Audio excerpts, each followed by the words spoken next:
Alguns padrões de candlesticks, existem padrões com uma que exige um único candle, existem padrões que exigem dois candles, existem padrões que exigem três ou mais candles, tá? Alguns desses, principalmente dos que exigem dois ou três candles ou mais, eles, na regra, né, eles exigem gaps entre os candles, tá? Então aqui tem alguns exemplos de formações de um candle, double e triple com três, tá? Eu vou mostrar para vocês uma formação interessante agora, que é esse Evening and Morning Star. Esse é uma formação de três candles, tá? Então se a gente olhar na regra, ó, então a gente tem aqui uma formação com três candles, tá? Ah, em que? O primeiro candle, e aí vai ser basicamente o que a gente está observando no índice, tá?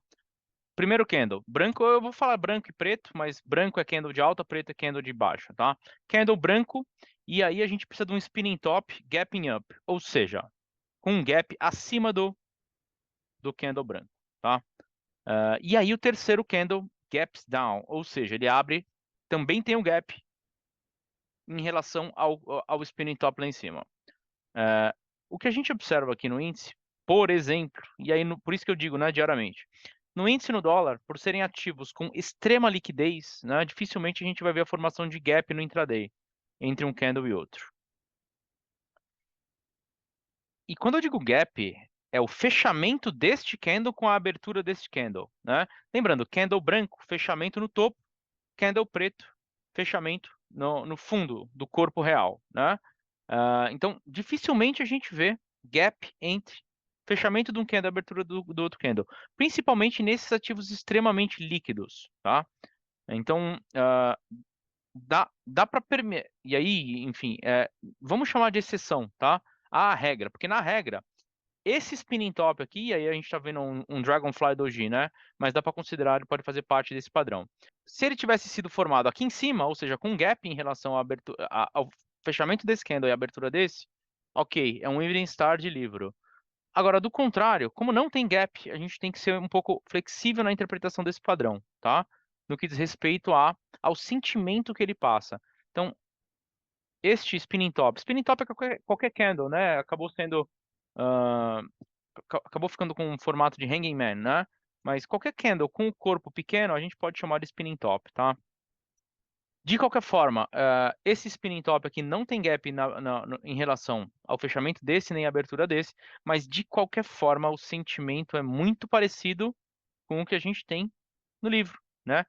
E o gatilho de entrada nesse caso, né? A gente vê uma tendência de alta nesse caso, Evening Star é sempre em tendência de alta, é topo, e Morning Star é sinal de reversão de alta, tá? Então Morning Star acontece no fundo, Evening Star acontece no topo. O sentimento em relação a esse padrão que a gente vê é muito parecido, né? Então, neste caso, o gatilho de venda seria aqui, ó, no 550, tá? Com stop acima do spinning top. Com stop acima do spinning top.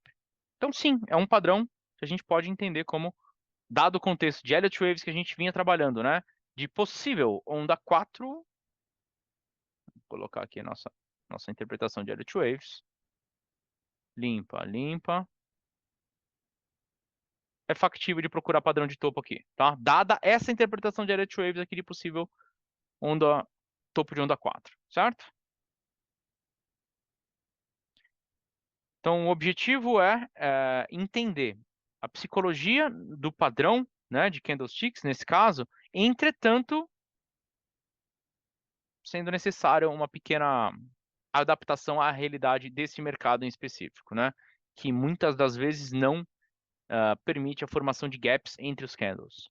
Joia? O sentimento de fato, muito parecido com este aqui, tá? Então, se a gente entender a psicologia por trás disso, né? É um forte movimento de alta, né? Uma tendência de alta, e o spinning top simplesmente é um candle de indecisão no topo, né? Esse candle de indecisão no topo pode sim representar, dada o prosseguimento, né, do padrão, com um candle preto que eventualmente rompe, dispara o gatilho, né? Nesse caso de venda, um sinal de topo para que eventualmente a tendência se reverta. Esse é um padrão de reversão de tendência, tá? De alta para baixo, certo? É um padrão Evening Star. Uma deficiência, e aí não deficiência, é inerente à análise de candlesticks, né? Ela não, a análise de candlesticks, um dos pontos fracos é que não nos permite, por exemplo, trabalhar com targets, né? Então não dá para projetar, por exemplo, um alvo de saída desse. A gente tem o nível de stop loss, que seria acima do 117,795. Mas de qualquer forma, a gente precisa de outras ferramentas para identificar um target, tá? Neste caso, diria que a região dos 116,955 é um target razoável para essa operação, dado que o ativo já está trabalhando abaixo de S6 e que S7 é a próxima zona de confluência, topo da sexta-feira, tá? Então o perfil da operação ficaria mais ou menos isso aqui, ó.